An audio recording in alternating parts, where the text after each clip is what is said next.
오늘 설교 말씀 제목은 시므이의 저주를 들은 다윗입니다. 지난주는 주여 주여 하는 자마다 천국에 가는 것이 아니다 이런 얘기 하시고, 오늘도 시므이의 저주를 들은 다윗, 이렇게 무시무시한 말씀을 계속 하시나 이렇게 생각이 들 수도 있는데, 우리가 지금 경청에 관한 이야기를 하고 있습니다. 경청의 사람들 한 사람 한 사람을 보고 있는데, 첫째는 우리가 사무엘을 봤습니다. 사무엘은 하나님의 말씀을 어려서부터 들은, 하나님과 소통한 귀한 하나님의 일꾼이죠. 그가 뭐라고 고백합니까? 말씀하옵소서, 주의 종이 듣겠나이다. 그가 하나님을 인식하고 하나님을 만나고 하나님과 소통하는 첫 장면을 성경은 우리에게 증언하고 있죠. 두 번째는 경청의 사람, 지혜의 왕 솔로몬이에요. 그는 많은 지혜가 이미 있었음에도 불구하고, 또 르호보암처럼 막 힘을 목에 힘을 줄 수 있었잖아요. 그런데 그는 그렇지 않았어요. 스스로 나는 작은 아이입니다 라고 겸손히 하나님께 듣는 마음을 구했어요. 세 번째는 우리가 고넬료를 살펴봤습니다. 그는 로마 군대의 백부장이었죠. 그러나 식민지의 한 사람일 뿐인 베드로 앞에 엎드려서 뭐라고 얘기합니까? 우리가 하나님 앞에 서 있습니다. 하나님께서 당신에게 명한 모든 것을 말씀하여 주십시오 라고 진심으로 마음을 다해 그의 소리에 경청하는 고넬료를, 하나님께 복받은 고넬료를 우리가 보게 되었습니다. 여러분, 이 신앙의 위대한 전통을 우리가 이어가야 될 줄로 믿습니다. 그 영성과 그 스피릿이 우리 예배 안에, 저 여러분 안에 있기를 주의 이름으로 축복합니다. 그 마음을 담아서 우리도 그들의 고백을 할까요? 저를 따라하겠습니다. 지금 여기 하나님 앞에 우리 모두 서 있습니다. 지금 여기 하나님 앞에 우리 모두 서 있습니다. 주께서 당신에게 명령하신 모든 것을 귀 기울여 듣겠나이다. 명령하신 모든 것을 귀 기울여 듣겠나이다. 말씀하옵소서, 주의 종이 듣겠나이다. 주의 종이 듣겠나이다. 아멘. 아멘. 또 위대한 경청의 사람이 있습니다. 그가 바로 다윗입니다. 오늘 다윗을 살펴볼 것입니다. 그는 듣고 싶은 말만 열심히 들은 것이 아니라 듣기 싫은 말까지 듣던 사람이었습니다. 그는 자신의 은밀하고 부끄러운 죄악을 드러내는 나단 선지자의 말을 가감없이 듣고 그 말씀 앞에 회개했던 자입니다. 또한 오늘 본문처럼 심지어 이유 없는 비난과 저주를 쏟아놓는 그 시므이의 말까지도 끝까지 인내하고 들었던 사람이에요. 그가 잘 듣는 비결, 그래서 하나님께 축복을 받고 형통한 삶을 사는 비결, 이 믿음의 비결이 이 안에 있습니다. 저는 오늘 이 말씀을 듣고 저와 여러분이 그동안 경청의 삶을 살아왔지만 더욱 다윗처럼 잘 듣는, 그래서 더욱 형통한 인생이 되기를 주의 이름으로 축복합니다. 오늘 본문 5절 6절 다시 한번 읽겠습니다. 5절 6절입니다. 시작. 다윗 왕 바후람의 이름에 거기서 사울의 친족 한 사람이 나오니 게라의 아들이요 이름은 시므이라. 그가 나오면서 계속하여 저주하고 또 다윗과 다윗 왕의 모든 신하들을 향하여 돌을 던지니 그때의 모든 백성과 용사들은 다 왕의 좌우에 있었더라. 자, 먼저 이 말씀을 제가 드려야 될 것 같아요. 오늘의 메시지는 나를 향해 들리는 모든 비난과 저주가 하나님의 말씀이다, 하나님의 말씀으로 들어야 된다, 이거 아닙니다. 저는 오늘 시므이를 편들 생각이 눈꼽만큼도 없습니다. 시므이의 행동과 말은 말 그 자체로 악담이었고 악행이었어요. 용납될 수 없는 행동입니다. 다윗이 살아생전 그를 죽이지 않았지만, 용서했지만, 그러나 솔로몬에게 죽을 때 뭐라고 말합니까? 그를 죄 없는 자로 여기지 말지어다. 결국은 솔로몬의 손에 처형 당해 죽게 됩니다. 저는 우리 성도들 중에 누구도 시므이처럼 저주의 통로, 악담의 통로가 되지 않기를 주의 이름으로 축복합니다. 십자가의 사건에서 가룟 유다가 중요한 역할을 했죠. 드라마로 따지면, 연극으로 따지면 가룟 유다가 빠진 십자가 사건이 있을 수 없죠. 그렇다고 우리가 가룟 유다의 삶을, 인생을 같이 평가하고 추구해야 됩니까? 사모해야 됩니까? 그렇지 않죠. 여러분, 오늘 등장하는 시므이가 바로 그렇습니다. 그는 다윗을 향한 엘리야도, 이사야도, 어떤 선지자의 역할도 하지 않아요. 여기서 우리가 주목해야 될 것은 시므이의 행동이 아니라 그런 악담과 저주 앞에서 취했던 다윗의 태도입니다. 자신을 저주하는 끔찍한 저주의 소리를 끝까지 묵묵히 들었던 이 다윗의 경청의 태도, 그것이 우리에게 매우 중요한 메시지를 준다는 사실입니다. 먼저 우리는 이 시므이의 악담이, 이 저주가 얼마나 듣기 힘든 얘기인지 우리가 살펴봐야 돼요. 우리가 잘 듣는 것 같지만 듣기 싫은 소리가 많더라고요. 여러분, 어떤 소리가 제일 듣기 싫습니까? 제가 금방 생각해도 9가지가 나와요. 첫째, 뻔한 말. 뻔한 말은 그냥 이미 듣는 동시에 딴 생각을 하고 있어요. 두 번째, 했던 말. 이 말을 들으면 굉장히 시간이 막 가고 있는, 시간 낭비를 하고 있다는 느낌이 막 팍팍 들어요. 세 번째는 끝없는 말, 긴 말. 인내심이 바닥나기 시작합니다. 네 번째는 엉뚱한 말, 엉뚱한 말. 이런 말을 들으면 내가 왜 이런 말을 듣고 앉아 있어야 되나? 이런 생각이 듭니다. 다섯 번째는 무례한 말, 무례한 말. 이 말은 수치심과 분노가 일어나죠. 여섯 번째는 자격 없는 자의 말, 자격 없는 자의 말. 그 말을 들으면 뭐라 그래요? 무슨 생각이 납니까? 너나 잘하지, 이런 생각이 들어요. 바른 말, 여러분, 바른 말도 듣기 쉽지 않습니다. 바른 말 하는데 어떤 생각이 듭니까? 너 참 잘났다, 너 참 잘났다, 이런 마음이 들어요. 일곱 번째로 잘못 지적하는, 내 잘못을 지적하는 말 듣기 쉽습니까? 듣기 어렵습니다. 그 사람 입을 막고 싶어요. 그 자리를 피하고 싶어요. 아홉 번째로 근거 없이 비난하는, 비방하는 말, 저주하는 말. 그 모욕감을 그대로 갚아주고 싶어요. 그런 마음이 우리 안에 듭니다. 참 듣기 싫은 말이 많아요. 근데 오늘 시므이가 했던 이 말은 이 9가지를 다, 이 요소들을 섞어서 버무려서 만들어내는 말이 있다면 그 말이 바로 오늘 시므이가 했던 저주의 말이에요. 다윗이 그 말을 들어야 했습니다.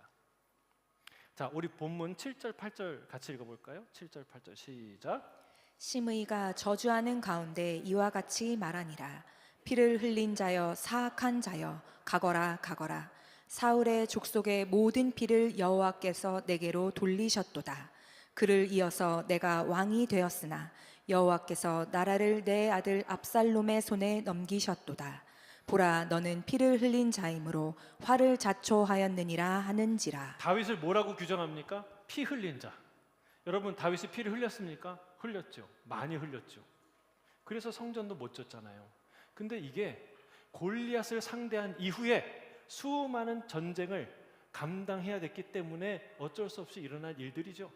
여러분, 이 비난과 저주가 항상 팩트에서 출발해요. 근데 이 팩트를 조금 비틀고 조금 잘못 조작을 해서 전혀 반대의 의미로 전달하는 것이 비난과 저주죠. 여러분, 또 이어서 뭐라고 말합니까? 사악한 자여, 가거라 가거라. 꺼지라는 거예요. 너는 사악하다는, 사악한 살인자라는 말이에요. 그럼 누굴 죽였다는 말입니까? 이어서 뭐라고 얘기하냐면 사울의 족속의 모든 피를 여호와께서 내게로 돌리셨다. 이 말이 이 비난의 핵심이에요. 네가 사울 죽이지 않았냐? 너 왕 되고 싶어서 다 죽여서. 여러분, 이 시므이가 사울의 친족이었고 베냐민 지파였고 열렬한 사울의 지지자였다는 것을 감안하면 이 말이 이해가 안 되는 건 아니에요. 어느 정도 이해가 되죠. 정말 사울의 집안은 쫄딱 망했어요. 여러분, 그 다윗이 한 거예요? 아니에요. 여러분 우리가 손대지 않아도 하나님이 우리의 원수를 갚아주실 줄 믿습니다. 근데 이 사람의 입장에서는 하나님을 경외하지 않는 이 시므의 입장에서는 다 다윗이 한 짓인 거예요. 다윗의 저주요, 다윗의 사주요, 다윗이 죽인 일처럼 느껴지는 거예요. 근데 이게 여러분 마땅한 일입니까? 그렇지 않습니다. 이것은 매우 부당한 비난입니다. 다윗을 죽이려 했던 자가 사울이에요. 사울을 죽이려 했던 자가 다윗이 아니라 반대로 다윗을 끊임없이 죽이려 했던 자가 사울입니다. 얼마나 사울이 다윗을 증오한 줄 아세요? 다윗과 조금만 관계가 돼도 다 잡아다가 괴롭혔어요. 심지어는 죽였어요. 높 땅에 아히멜렉 제사장이 어떻게 했습니까? 영문도 모르고 떡을 주고 골리앗의 칼을 줬죠. 왜? 골리앗 칼 누가 뺏은 거예요? 다윗이 뺏은 거니까. 그는 군대 장관이니까. 영문도 모르고 줬죠. 근데 어떻게 합니까?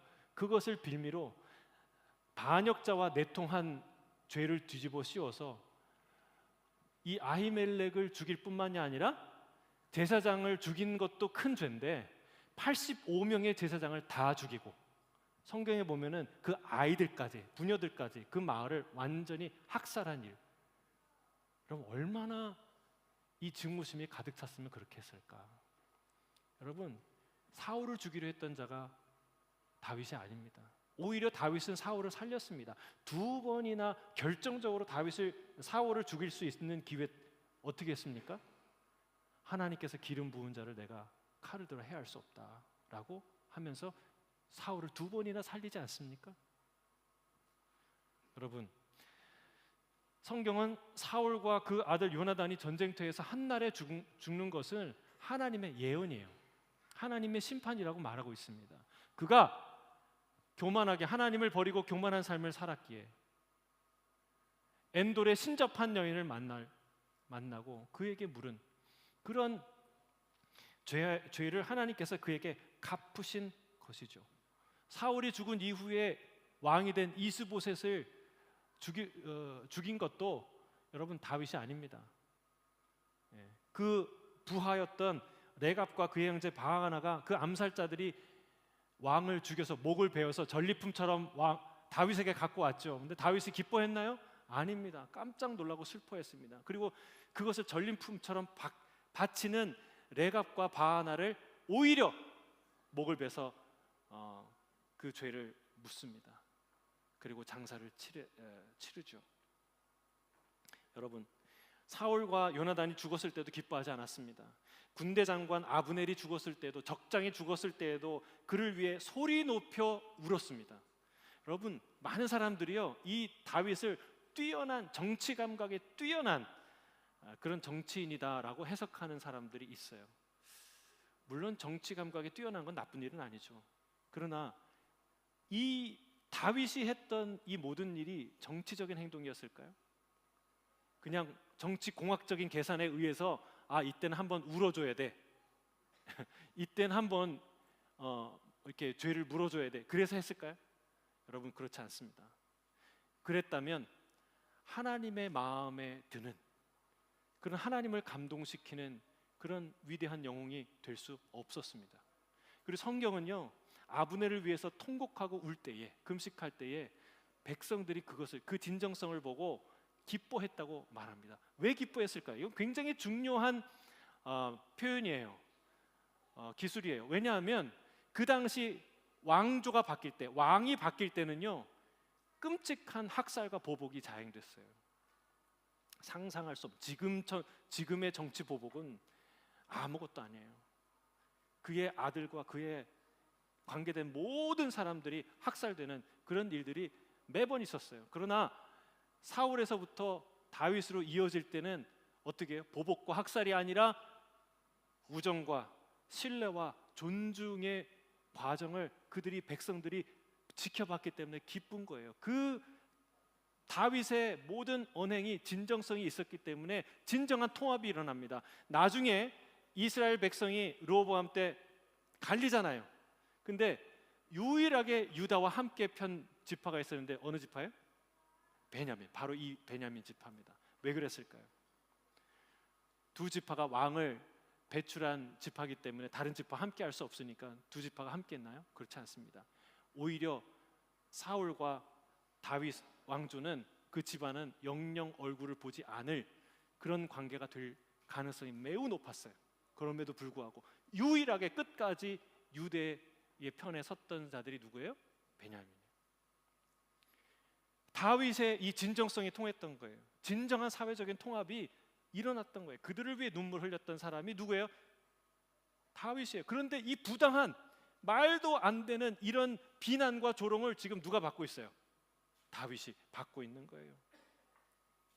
시므이는 여기서 한 발 더 나아가 다윗의 가장 아픈 곳을 찌릅니다.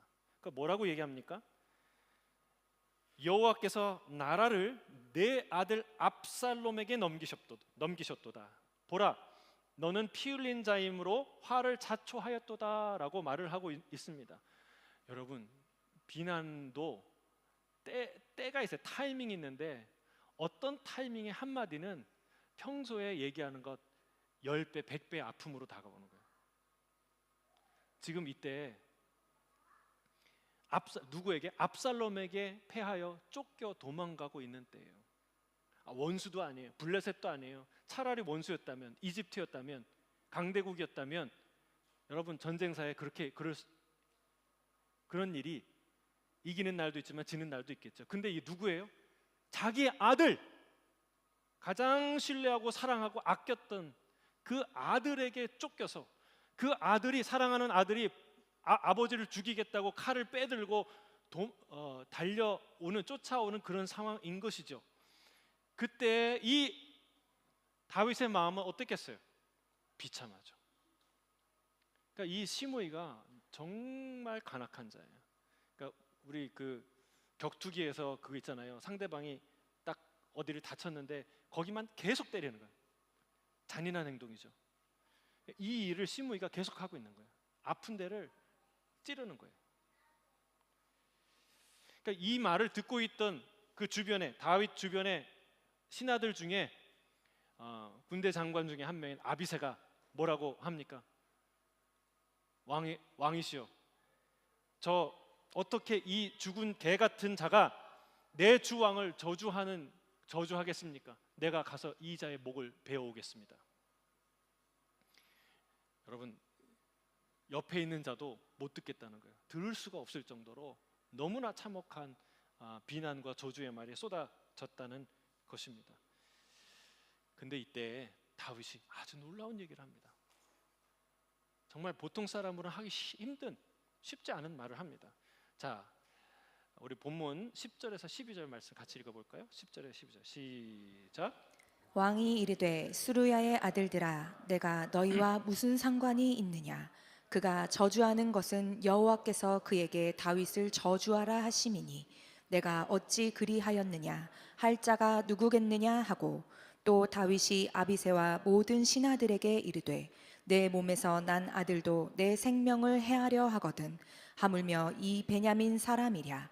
여호와께서 그에게 명령하신 것이니 그가 저주하게 버려두라.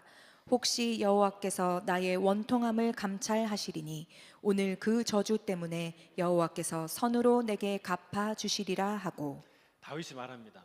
스루야의 아들들아, 네가 나랑 무슨 상관이 있느냐? 근데 여러분, 이 말은 어떻게 들으면 굉장히 섭섭한 말이에요. 상처받을 말이에요. 그렇지 않아요? 보통 사람, 진짜 정치인이라면 지나가다가 한 번 만난 사람도 야, 우리 친한 사람이지 이래야 될 판인데, 이 사람은 어떤 사람이에요? 자기를 위해 목숨 걸고 싸운 사람이에요. 지금도 왕의 채신이 땅에 떨어지는 것을 듣다 못해서 내가 가서 이 사람을 죽여서 왕과 이 왕실의 체면이 떨어지는 것을 내가 막겠습니다. 이게 충직한 마음으로 충원하는 거 아니겠습니까? 그런 사람에게 뭐라고 얘기해요? 스루야 아들들아, 내가 나와 무슨 상관이 있느냐? 예? 우리 허기웅 집사님 지나가다가 이렇게 만났는데, 허기웅 형제님이 저랑 무슨 상관이 있습니까? 이렇게 말하면 기분이 괜찮으시겠어요? 화가 나겠죠. 여러분, 이런 말을 왜 이런 말을 했을까요? 이 말은 이런 거예요. 이 부끄러움은, 이 수치는 오롯이 내가 져야 하고 내가 감당해야 될 몫이다. 너와 상관이 없는 것이다. 그럼 예수님도 그랬어요. 제자들이 자기가 십자가를 질 수 있다고 했어요. 나도 그 고난의 잔 마실 수 있습니다. 어렵겠지만 쉬운 건 아니겠지만 어떻게 주님 혼자 그 고난의 잔을 마시게 놔둡니까? 저는 죽기까지 따르겠습니다. 그 고난의 잔 마시겠습니다 라고 제자들이 말했잖아요. 그때 예수님이 뭐라고 그러세요? 아니다, 그렇지 않다. 이 길은 나 홀로 가야 되는 길이고 이 잔은 나 홀로 마셔야 되는 잔이다. 마치 그 마음으로 지금 이 얘기를 하고 있는 거예요. 그는 정말 자신의 부끄러움을 숨기지 않고 드러내는 자입니다. 아비새와 모든 신하들이 듣는 데에서 뭐라고 얘기합니까? 내 몸에서 난 내 아들도 나를 죽이려고 하는데 이 베냐민 사람은 오죽하겠느냐라고 말하는 거예요. 여러분, 이거 부끄러운 얘기예요? 안 부끄러운 얘기예요? 여러분, 망했는데 여러분 자식 때문에 망했어요. 여러분 자식이 뭘 실수해서가 아니라 여러분 자식이 여러분을 고소를 걸고 뭐를 하고 어떻게 해서 망하게 했어요. 그럼 그거 누구한테 가서 말할 수나 있겠어요? 얼마나 부끄러운 일이에요. 고개를 들 수 없는 일이죠. 그러나 그는 당당히 자기의 부끄러움을 드러냅니다. 여러분, 이게 진짜 용기가 뭔지 아세요? 골리앗 앞에 서는 게 더 용기가 필요할까요? 자기 부끄러움을 모든 이 앞에 드러내는 게 더 부끄러울까요? 더 용기가 필요할까요? 여러분, 후자입니다. 자기의 연약함 앞에 서는 마주하는 것이 가장 어려운 일이에요. 그래서 많은 사람들이 그걸 회피하기 위해서 오락에, 술에, 또는 세상 쾌락에, 다른 것에 이렇게 취하는 거예요. 자기 연약함과 부끄러움에 마주하는 것은 쉬운 일이 아닙니다. 그는 이어서 말합니다. 여호와께서 명령한 것이니 그가 저주하게 버려두라. 자, 이 말을 우리가 잘 해석해야 되는데 이 말을 들으면 우리가 잘못 이렇게 해석할 수 있어요. 아하, 하나님이 시므이를 저주하게 하셨구나. 저주하라는 말을 하게 하셨구나. 아니, 저주하도록 하나님이 부추기셨구나 라고 해석할 수가 있어요. 근데 그렇지 않습니다. 그건 잘못된 생각이에요. 이 표현이 여러 번 등장하는데 이런 식의 표현을 잘 이해할 필요가 있어요. 하나님이 엘리야나 예레미야와 같은 선지자를 통해서 말씀을 전하도록 명령한 그 명령이 아니에요. 다른 의미예요. 물론 하나님이 선지자를 통해서 저주의 메시지를 전할 수 있습니다. 모세도 축복의 말씀을 전했지만 그 뒤에 저주의 말씀을 전하잖아요. 그렇죠? 예레미야도 이사야도 에스겔도 너희들은 망할 것이다 저주의 말을 전하잖아요. 하나님이 저주의 말을 전할 수 있어요. 근데 여러분, 엄밀히 따지면 그들이 전한 말은 경고의 말씀이지 저주의 말씀은 아니에요. 저주의 말은 뭐예요? 너는 악하고 게으르고 나쁜 존재니까 너는 망해라, 너는 죽어라. 이게 저주의 말이에요. 그렇죠? 그러나 주님의 말은, 주님이 경고하신, 선지자들을 통해서 경고하신 말씀은 어떤 말씀이에요? 너는 하나님의 백성이고 존귀한 자이니 저들과 같이 저주의 길, 망하는 길 가지 말고 돌이켜서 살아라, 축복의 길을 가라. 여러분, 그게 어찌 저주의 말입니까? 축복의 말이죠. 하나님은 어떤 상황에서도 거짓이나 위선을 명하거나 부추기지 않으십니다. 여러분, 아멘이십니까? 하나님 선하신 분이에요. 결코 하나님은 우리에게 그런 수작을 부르는 분이 아니라는 거예요.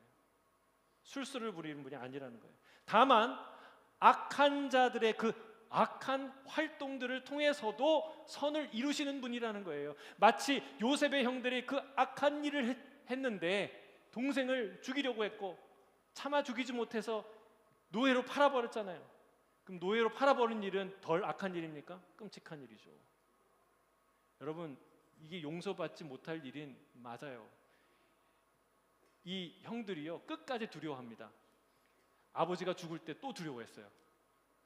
여러분, 그게 괜한 두려움이 아니라 실제로 그렇게 해야 될 두려움이에요. 왜? 그들은 정말 악한 죄를, 끔찍한 죄를 저질렀기 때문에 그렇습니다. 그러나 하나님이 그 악함을 통해서 어떤 일을 이루세요? 요셉을 애굽의 총리로 세우시고 그것을 통해 이스라엘을 구원하는 일을 하나님이 행하세요. 그러면 하나님이 그 일을 애굽의 총리로 요셉을 세우기 위해 그 일을 계획하셨나요? 부추기셨나요? 조장하셨나요? 그렇지 않습니다. 전혀 그렇지 않습니다. 하나님은 악인들의 온전한 악한 행동을 통해서도, 우리의 연약함과 우리의 실패를 통해서도 하나님의 놀라운 일을 이루실 줄 믿습니다. 아멘 하셔야 돼요. 우리가 잘 돼야 하나님의 뜻이 성취되고, 우리가 반드시 승진하고 반드시 뭔가를 열매를 맺어야 되죠. 그런 건 다른, 내가 뭔가를 어떤 것을 해야, 성취를 이뤄야 하나님의 뜻을 이루는 게 아니라는 거예요. 하나님은 반드시 하나님을 의지하는 하나님의 당신의 백성을 위해서 그 일을 행하시는데, 그것은 심지어 이 시므이의 악한 말을 통해서도 하나님이 그 일을 이루신다는 사실입니다. 그런 하나님의 주권적 섭리를 말하는 것이 이 표현이라는 것을 기억할 필요가 있어요. 다윗은 확실히 믿은 거예요. 하나님이 허락하지 않으시면 저 시므이 따위가 입도 뻥끗하지 못할 것이다, 믿었던 거예요. 저는 저와 여러분이 시므이 같은 어리석은 비난자가 되지 않기를 바랍니다. 그러나 그런 자를 만나거든, 그런 일을 만나거든 다윗처럼 확실히 믿으시기를 바랍니다. 하나님이 이 말을 다 듣고 계신다. 하나님이 이 말을 다 듣고 계신다. 저런 악한 말을 통해서도 내 안에 하나님의 뜻을 이루시는구나. 내 사랑하는 전우여 충신이었던 벗이었던 우리아를 내가 죽이고 내가 살인하고 그의 하나밖에 없는 어여쁜 아내를 빼앗은 이 파렴치한 죄악의 끔찍함을 하나님이 이제야 또 알게 하시는구나. 죄가 빚어낸 그 비극이 무엇인지 경험하게 하시는구나. 하나님을 속이고 사람들을 속였던 나의 말들이 저 시므이의 천박하고 악한 말들과 전혀 다를 것이 없구나 라는 것을 깨닫게 만드시는구나. 주께서 나를 사랑하셔서 당신의 아들을 이 고난을 통해 가르치고 계시는구나. 이런 생각을 그가 했던 거예요. 그는 하나님께서 자신을 사랑하신다는 사실, 여전히 나를 붙들고 계신다는 사실을 확실히 알았습니다. 확실히. 그는 이렇게 말합니다. 혹시 여호와께서 나의 원통함을 감찰하시리니 오늘 그 저주 때문에 여호와께서 선으로 내게 갚아 주시리라. 이 믿음 때문에 그는 그 어려운 얘기를 다 들은 거예요. 여러분, 우리가 왜 하나님 말씀을 들어도 잘 못 들을까요? 왜 하나님 말씀을 잘 안 듣고 잘 못 듣고 그럴까요? 그것은 좋은 말만 들으려고 하기 때문에 그렇습니다. 내 상식에 맞는, 내 기분에 맞는, 나를 기분 좋게 하는 그런 말들만 들으려고 하기 때문에 그렇습니다. 하나님이 우리를 모르실까요? 아닙니다. 하나님은 우리의 그런 태도를 너무나 잘 아십니다. 저는 이 에스겔 33장 31절에 33절 말씀이 너무나 중요하다고 생각해요. 왜? 하나님의 말씀이 성도라고 말하는, 하나님의 백성이라고 말하는 자들 가운데서 어떻게 멸시당하고 있는지, 우롱당하고 있는지를 명확하게 선포하고 있는 말씀이기 때문에 그렇습니다. 같이 한번 읽겠습니다. 31절 33절 시작. 백성이 모이는 것 같이 내게 나아오며 내 백성처럼 내 앞에 앉아서 내 말을 들으나 그대로 행하지 아니하니 이는 그 입으로는 사랑을 나타내어도 마음으로는 이익을 따름이라. 그들은 내가 고운 음성으로 사랑의 노래를 하며 음악을 잘하는 자 같이 여겼나니 내 말을 듣고도 행하지 아니하거니와 그 말이 응하리니 응할 때에는 그들이 한 선지자가 자기 가운데에 있었음을 알리라. 여기 보세요. 백성들이 모이는 것 같이, 하나님의 백성들이 모이는 것 같이 모인대요. 그를 예배하는 것처럼 내 백성처럼 내 앞에 앉아 있대요. 그리고 하나님 말씀을 듣는데요. 근데 행하지 않는다는 거예요. 왜 그러냐? 그들이 노래 잘하는 사람 노래 듣는 것처럼 그 얘기를 듣는다는 거예요. 여러분, 저도 설교를 들으면서 은혜 받았다라고 느껴지는 때가 있어요. 여러분도 있죠? 은혜 받았다. 근데 여러분 한번 생각을 해보세요. 제가 이번 휴가 때 찬양도 들었지만 가요도 듣고 또 아이들 니네들 무슨 노래 듣냐? 그러면서 그 노래도 듣고 하는데 참 좋은 노래가 많아요. 근데 어떤 노래를 들으면요 막 눈물이 핑 돌고 가슴이 뭉클뭉클하고 그렇죠? 새로운 힘도 막 생기고 그래요. 그게 제 노래의 힘이에요. 그럼 세상 콘서트에 가면요 야 저런 콘서트에 왜 가냐? 여러분 그거 몰라서 그래. 여러분들이 경험을 못해서 거기에서 주는 기쁨과 환희와 만족을 모르셔서 그래요. 여러분 그게 무슨 차이일까? 하나님 말씀 듣고 은혜 받았다는 그 감동과 좋은 노래 듣고 느끼는 그 감동과 눈물과 과연 무슨 차이가 있을까? 여러분 우리는 이 두 가지를 혼돈합니다. 그리고 똑같이 여깁니다. 여러분 이건 달라야 돼요. 근데 여러분 왜 우리가 똑같이 은혜 받았다고 말하지만 우리의 삶이 변하지 않고 하나님을 기쁘시게 할 수 없는 그런 예배를 하나님 앞에 드리고 있는가? 그것은 교회에 와서도 나를 위로해줄, 내 편이 돼줄, 무조건 나를 긍정해줄 누군가를, 무엇인가를, 어떤 근거를 찾고 있기 때문에 그렇습니다. 물론 하나님은 우리를 무조건 사랑하죠. 조건 없이 사랑하십니다. 그 사랑은 실제이고 무한한 사랑이에요. 그러나 그 사랑이 무한한 자기 긍정의 근거가 되어서는 안 된다는 거예요. 그는 무엇을 아는 게 아니라 아무것도 모르는 자입니다. 여러분 하나님이 나를 위해 존재하시는 것이 아니라 우리가 하나님을 위해서 존재하고 있다는 사실입니다. 이거는요 진짜 우리 인생의 내 인생의 코페르니쿠스적 전환이에요. 진짜 이런 생각을 갖고 사는 사람 많지 않습니다. 다 하나님이 나를 위해 내 기도를 들어주시고 나를 축복해 주시는 분이지 라고 생각해요. 그러나 성경은 뭐라고 얘기하냐면 너희가 바로 하나님을 위해 창조되었고 여기에 있다라고 말하고 있다는 거예요. 이 전제 위에서 듣지 않으면 그 말이 안 들리는 거예요. 들려도 내 귀에 내 마음에 맞는 얘기만 들리는 거예요. 여러분 말씀이 나를 위로하기 때문에 진리가 되는 것 아닙니다. 진리이기 때문에 우리에게 감동이 되는 것입니다. 설교가 잘 부른 노래처럼 내 귀에 쏙쏙 들어오기 때문에 감동이 있는 설교 하나님의 말씀이 되는 것이 아닙니다. 그것이 하나님의 말씀이기 때문에 내 귀에 들어오고 나에게 감동이 되는 것입니다. 여러분 성경을 꼭 읽어보세요. 예레미야와 에스겔과 이 예언서를 찬찬히 읽어보세요. 수많은 자들이 하나님의 음성을 듣기 위해 그들에게 나오지 않습니까? 그들의 하나님의 뜻이 무엇인지 묻습니다. 근데 하나님이 그들이 하나님께 기도해서 하나님의 뜻을 음성을 전하면 그 반응이 어떨까요? 세 가지 반응이에요. 첫째, 듣는 척하면서 안 들어요. 이게 소극적인 반응이죠. 아, 네 하고 가버려요. 아무 변화도 없어요. 순종하지 않아요. 좀 적극적인 사람은 어떻게 할까요? 두 번째, 그럴 리가 없다. 다시 기도해봐라. 그럴 리가 없다. 너가 지금 속이는 거다 우리를. 이렇게 부정합니다. 세 번째는 어때요? 끝까지 자기가 듣고 싶은 말을 들을 때까지 묻습니다. 정말 그런 말씀하셨냐? 정말 다시 한번 기도해. 계속 끝까지. 결국은 안 되면 어떻게 해요? 자기 듣고 싶은 얘기 들려줄 사람을 그런 대상을 향해서 갑니다. 그게 우상이에요. 우상. 결국 사울이 하나님이 자기 듣고 싶은 얘기 안 해주니까 누굴 만나요? 엔돌의 귀신 접한 자, 신접한 자를 봐서 만나잖아요. 자기 듣고 싶은 얘기를 듣고 싶으니까 그렇게 가는 거예요. 여러분 하나님 말씀이 정확하지 않습니까? 너희들이 네 마음의 이익을 따른다.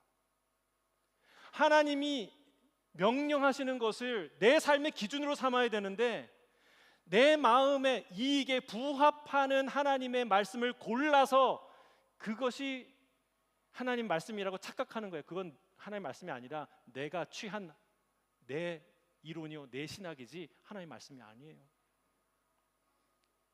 여러분 그래서 안 들리는 거예요. 그래서 하나님 말씀을 들어도 잘못 해석하고 왜곡하는 것이죠. 여러분 늘 하나님 말씀을 듣지만 여전히 내 길을 가고 있는 것입니다. 이것이 하나님의 백성 혹은 성도라고 불리는 사람들을 통해서 하나님의 말씀이 능멸당하는 현실입니다. 여러분, 사랑하는 성도 여러분, 정말 좋은 말씀은 뭘까요? 정말 유익한 말씀은 무엇일까요? 듣기 좋은 말입니까? 듣기 편한 말입니까? 아니면 듣기는 아프지만 그러나 내가 꼭 들어야 하는 그 말입니까? 제가 이 설교를 할 때 참 우려가 되는 게 있어요. 다시 한번 제가 강조를 합니다. 누군가를 향한 독설가가 되지 마십시오.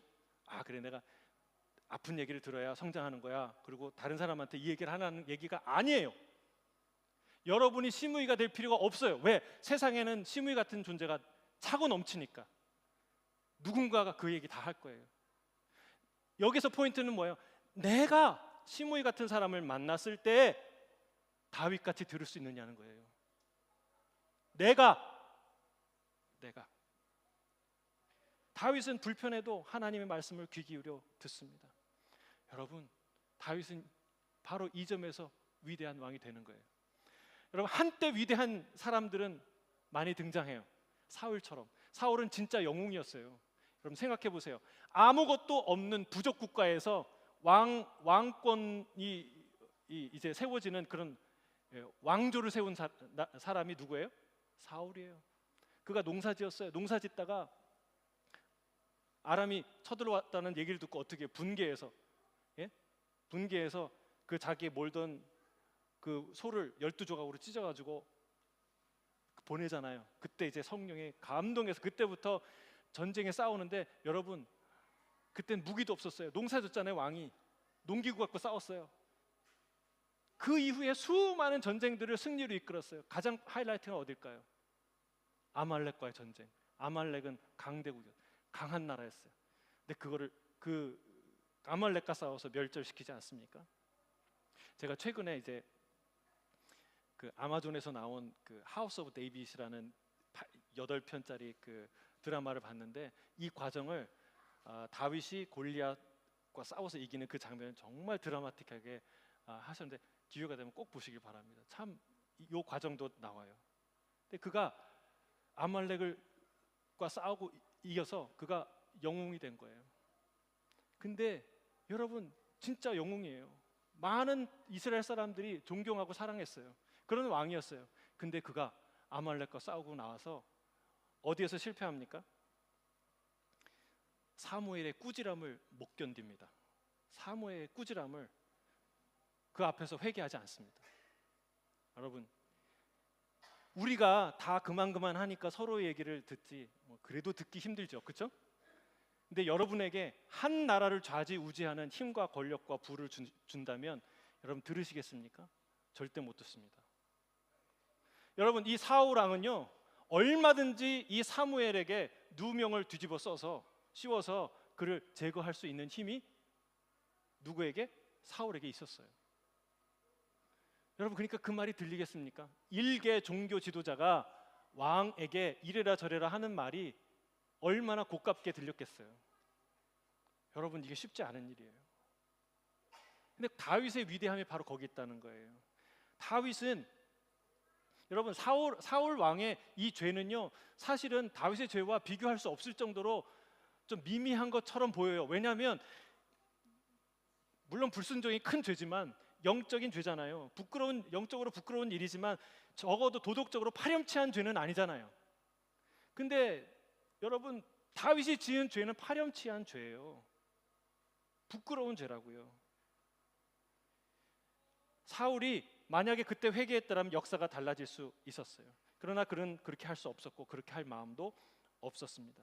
왜? 그는 이미 교만해져 귀를 닫은 왕이 되었습니다. 자기에게 편한 말, 듣고 싶은 말, 자기 생각과 감정에 아첨하는 소리만 듣는 자가 이미 되었던 것입니다. 여러분, 진정한 위대한 자는 누굽니까? 성을 빼앗은 자가 아닙니다. 마음을 정복한 자, 마음을 다스리는 자가 진짜 위대한 자예요. 다윗이 위대한 점은 거기 있어요. 성을 빼앗고도 현실에서 무너진 장군들이 얼마나 많습니까? 여러분, 진짜 위대한 자는 다윗처럼 마음을 다스리는 자예요. 그는 막강한 부와 권력을 실제로 쥐고 있으면서도 자신의 치부를 드러내는 말을 들을 수 있었던 자였습니다. 이게 위대한 거예요. 진정으로 위대한 자는 힘과 권력으로 자신을 반대하는 말을 막아 누르는 사람이 아닙니다. 그 말을 겸손히 경청하는 사람입니다. 자신의 부끄러움을 인정하고 그 앞에 설 수 있는 자입니다. 이 마음이 진정한 경청을 가능하게 만드는 것이죠. 두 겹, 세 겹 자신의 성을 쌓고 자신을 방어하는 사람은 절대로 오래 앉아 있어도 남의 말을 경청할 수가 없습니다. 왜냐하면 이기심에 막히고 체면에 막히고 자존심에 막히기 때문에 그 메시지가, 그 말이 그대로 들어갈 수 없다는 거예요. 사랑하는 성도 여러분, 정말 다윗처럼 하나님 앞에 모든 무장을 해제하고 하나님 말씀 앞에 나아가는 저와 여러분 되시기를 주의 이름으로 축복합니다. 우리는 때로는 시므이를 만날 수 있습니다. 평소에는 잘 지내다가, 아니 아부하다가 내가 가장 위태로운 순간에 치명적인 독설과 저주를 쏟아붓는 사람을 세상에서 만날 수 있습니다. 그럴 때에도 그 말을 겸손히 들을 수 있다면 여러분 복된 사람이에요. 성숙한 사람이에요. 아름다운 사람이에요. 그는 언제든지 하나님 말씀에 귀 기울일 수 있는 사람이기 때문에 그렇습니다. 저는 지금 도덕적인 인격과 인품에 관해 말하는 것이 아닙니다. 신앙의 본질에 관해서 말하고 있는 것입니다. 목자의 음성을 듣는 것이 양의 본질입니다. 그것이 사랑의 고백이든 격렬한 경고의 목소리든 들어야 될 줄로 믿습니다. 하나님의 말씀은 고운 음성이어서 듣는 게 아니고, 옳은 말씀이라서 듣는 것이 아니고, 나를 지으신 하나님의 말씀이기 때문에 듣는 것입니다. 오늘 말씀을 정리합니다. 다윗처럼 하나님의 말씀을 듣는 자가 되시기를 주의 이름으로 축복합니다. 그것이 내게 유리하든 불리하든, 축복의 말씀이든 경고의 말씀이든, 심지어는 저 시므이의 독설 같은 저주일지라도 기쁘게 듣고 받아서 주님의 크신 긍휼과 자비를 누리는 저와 여러분이 되시기를 주의 이름으로 축복합니다. 아멘. 함께 기도하겠습니다. 사랑하는 주님,